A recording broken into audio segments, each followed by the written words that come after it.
All right, welcome back to All Cars, y'all. I am John. It is time for another Motorweek Retro review reaction. This week I have chosen, buckle in, it's the 2002 Mazda Millenia S road test by Retro Review, Motorweek Retro Review. And I have chosen this for one really simple reason. The Mazda Millenia is quite possibly my favorite car from the 90s. I really think so. At least it's my favorite car as I remember it from the 90s. And this is really important. I think the 90s were kind of an amazing time. I think we'll appreciate it more as we get a little further away from it. You had Chrysler having a styling renaissance. Toyota and Honda were building some of the most reliable things they've ever built. Mazda actually went from being boxy to pretty swoopy and I think a little sexy. There's a lot of change there, although grunge sucked. Let's be clear. But Mazda, they wanted to start their own luxury division to compete with, say, Acura. And the Japanese economy collapsed. And so in the early 90s, I think it was 94, they took what was largely their first luxury car that they didn't launch as a luxury division and released it as the Millenia.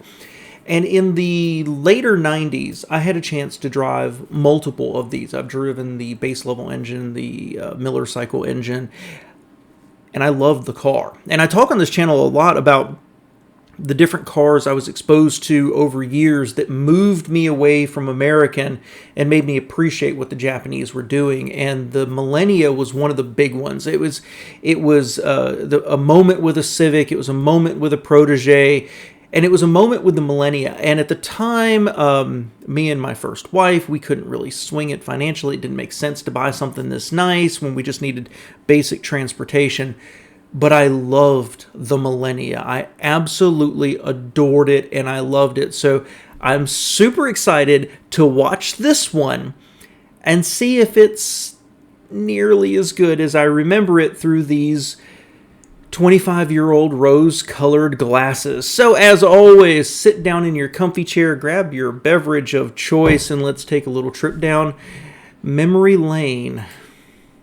Of all the Japanese automakers, none has shown a willingness to push the boundaries of accepted internal combustion engine technology more than Mazda. The 70s and 80s saw the rise and fall of their attempts to make us love the rotary Wankel engine. And in 1994, they began producing the super efficient, supercharged Miller cycle engine, and the car it powers, the Millenia S. But after nearly 8 years, is the Miller-powered Millenia still relevant? Well, we've said it before, in the fast-paced world of automobile design and manufacturing, anything much older than 4 or 5 years can quickly find itself outdated or worse, completely obsolete. And I'll jump in here. Again, I think the Millenia came out in 94. I would need to look it up to verify that. So this is pretty old, like I said, about 8 years. But I thought it was such a good-looking car.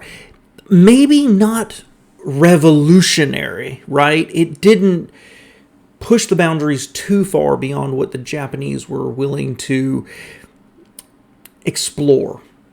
But it was really, really good looking. I love the proportions. I thought it did almost everything right. And this one, they refreshed it, and I think it looks better overall. So I decided to do a later one, primarily because there were more video offerings to do a reaction to. But also just because I think it looks the best. So a little unusual for me. I wanted to look at kind of the last swipe. But he makes a good point. This is after it's been on the market for 8 years. Is it even relevant in the world? Fortunately, the 2002 Mazda Millenia S hasn't reached that point yet, thanks to some major revisions last model year, all of which have carried over to this 2002 example. That includes revamped styling to the Millenia's front fenders and hood, grille, front bumper, and headlights. Okay, so a lot of different influences here, all of which I like. So the first generation Millenia was a combination of Honda with some other influences out there. It was Japanese without being that crazy, wild, in-your-face Japanese, but it wasn't Jaguar or Mercedes, or certainly not the Swedish brands. It was very, very nice, but not overly prestigious. But it was a really, really, really good car. And the problem with it was that coming out with a top-of-the-line premium car that competes with luxury brands or premium brands doesn't usually work out very well without being associated with the premium brand. Now, the Millenia charged on for a while, and they've done a refresh here. And they made the headlights a little bit bigger. They gave them a little style. They made the grille a little bit bigger here. And you know what? It all works. It looks almost a little Mercedes-ish, a little Acura Legend, a little Acura, a lot of different little influences here. But the end result is something that really, really works for me. And certainly if you look at the hood off of the grille here, there's two little lines that run up through the hood, and it gives a presence to it. You see the same kind of thing in a Mercedes S-Class. Really, really good looking car. Really good looking. As well as taillights and rear fascia. The results are a sleeker and more aggressive look and an overall length that at 191.6 inches is 1.8 inches longer than the first generation Millenia. And, you know, down the side there, let me go back. Not unattractive. The front, around the wheels, the back, there's a lot of Lincoln LS vibes coming off of this. Just on the side and in certain frames, the rear, the trunk lid, and how the taillights are handled, it doesn't give it off at all. To me, if a Lincoln LS and a Acura Vigor had a baby, this would be it. I think this is a fantastic looking vehicle. I really do, and it's really heartwarming. I don't watch these in advance. I hope you remember that. This is off the cuff. Man, this vehicle does it for me. I love this vehicle. I wish I had one. I wish I still had one. I think it's gorgeous. I do. Not luxury, premium, prestige, Bentley Continental, but dang, I think this is just a handsome sedan. 1.8 inches longer than the first generation Millenia. Improvements under the Millenia's new skin included added reinforcements to the Millenia's body structure that increased torsional rigidity by 35%. This elevates the Millenia's supple but not soft ride quality, an attribute we were quite taken with when we tested the first generation Millenia back in 1994 even more. And it's quieter too, thanks to added sound insulation in key areas throughout the interior. The additional stiffness hasn't hurt the Millenia's refined handling characteristics either, as a trip through our low-speed slalom exercise revealed that the Millenia's independent multi-link suspension with struts up front and 3 lateral and 2 longitudinal links plus tow control at the rear still delivers a well-balanced run through the twisties.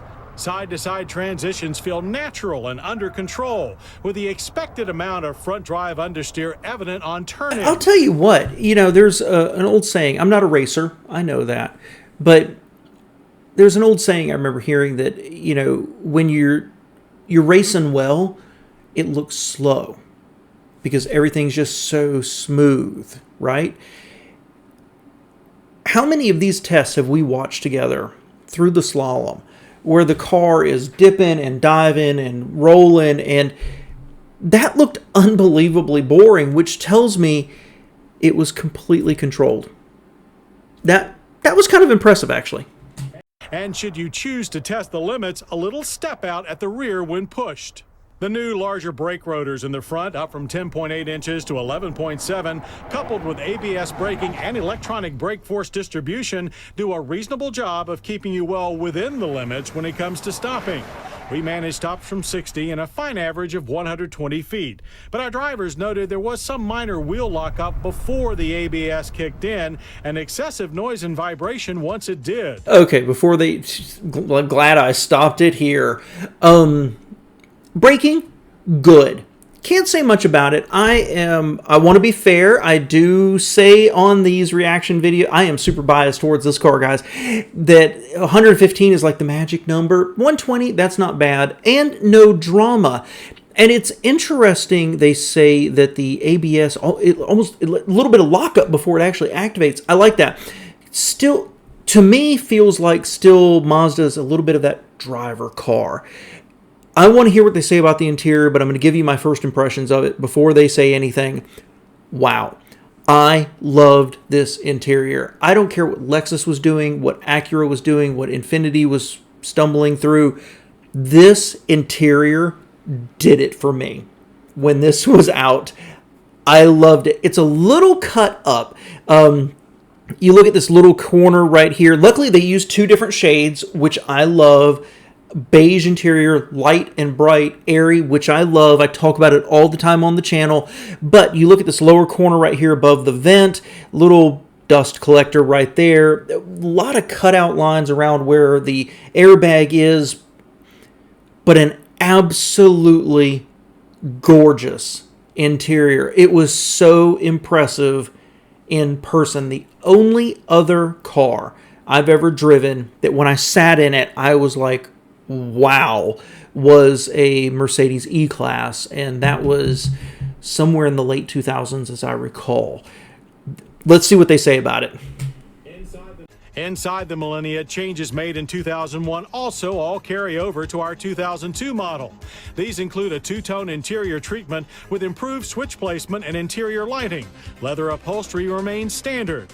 A power lumbar support has been added to the power adjustable driver's seat, and audio controls added to the leather-wrapped steering wheel. The Optitron gauges are easy on the eyes and feature some of the best backlighting in the business. Our Millenia S tester featured a Bose 9-speaker audio system with available in-dash CD changer, and also came with the 4 Seasons package, which includes traction control and heated seats. And between the front seats, you'll find a more user-friendly console. What hasn't changed in this second-generation Millenia is the choice of powertrains. The Millenia Premium model comes with a 2.5-liter double overhead cam 24-valve V6 that delivers 170 horsepower and 160 pound-feet of torque. The Millenia S model, our preference, is powered by the still rather trick 2.3-liter double overhead cam 24-valve supercharged Miller Cycle V6, which puts out 210 horsepower and 210 pound-feet of torque. And you know what? The base model was pretty good. 170, that's okay. I mean, you think about the reaction video I just did to a 626 from 93, it made 164. So it's not an amazing jump forward in nearly 10 years. That base engine was still really nice, but that's the strongest word you could use about it. The Miller Cycle one, it was not a barn burner. It was not turbocharged. It wouldn't throw you back and wow you. But man, it was strong and it was smooth and it was quiet. It was one of the most memorable engines I've ever driven. I mean, I'm describing the kind of visceral response I had to a car very similar to the first time I ever drove a BMW. You know, when you hop out of a Jeep Wrangler and somebody's like, do you want to drive my BMW 3 Series? I think it was 325, I don't remember. And I'm like, sure. And you get this amazing sense of machinery. That's the same kind of thing here. It's a Japanese flavor. It's more luxury isolated than the BMW. I'm not trying to say that, but that same sense of, wow, there's excellence at work here. That's how I felt about this engine. This smooth and economical power plant took us to 60 in 7.7 seconds and on through the quarter mile in 15.9 seconds at 90 miles per hour. The only downside we discovered to the Miller Cycle engine is its rather soft launch. As our drivers noted, it doesn't seem to wake up until the tach hits 3,500 RPM. And there's no manual transmission. Both models run a 4-speed automatic. Nevertheless, the S is no slouch. And for better or worse, it's no slouch when it comes to pricing either. Base price on the 2002 Millenia Premium is $28,505. Base price on the Millenia S is $31,505. With options, our tester rang up to $32,305. This puts the Millenia S squarely up against the likes of the Acura 3.2 TL, Nissan Maxima, and Infiniti i35. While that's pretty stiff competition, we bet your local Mazda dealer will be willing to cut you a great Millenia deal. The Millenia was originally intended as the flagship of a second Mazda franchise to go up against Lexus and alike. While that never happened, the Millenia has served Mazda well in keeping its forward-thinking powertrain reputation alive long enough for the return of rotary power in the forthcoming RX-8. Still, this car deserves better than being a placeholder. The 2002 Mazda Millenia is an able choice among entry-level luxury sedans, especially if your dealer is willing to deal. That, plus its still impressive Miller cycle engine, tells us the Millenia is still very much relevant. Fantastic. Absolutely fantastic. I loved it, and it justified most of what I believed. I don't know what to say exactly. As I've gotten older, my desire for prestige in a car has somewhat dissipated a little bit. I used to feel like I would make it if I could afford a Mercedes, right? And I've come kind of close a couple of times, and I'm glad I never did it.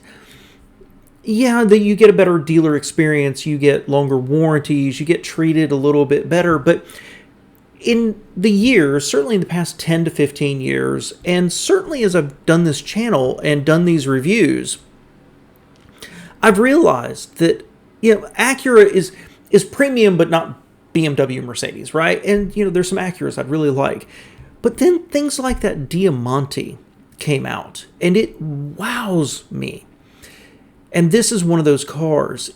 It never released, which breaks my heart, as a member of a luxury family for Mazda. I really would have liked to have seen what they could have done as a luxury brand, and this gets squeezed in at the top. That appeals to me. I feel like there's some value there, that you're getting some goodness without paying that premium. But there's a lot of people out there that, if it doesn't have that prestigious nameplate, right, Mercedes, Lexus, Infiniti, Cadillac, they're not going to buy it. And so the Millenia kind of hung around for a long time. I think Mazda tried to get their money back, and then it just kind of faded away with the 929, as a matter of fact. That's not true, by the way, that the Millenia was the top of the line of the planned Diamante division. There was another one planned. I don't know how far it really got in development, but Mazda doesn't like to talk about it, but apparently that style influenced the 929, and there was a lower one that was being planned, but the Millenia is what they had done, or very, very close to being done, and they had the factory largely close to being done, and they could send it out here. And one of the best cars of the late 90s.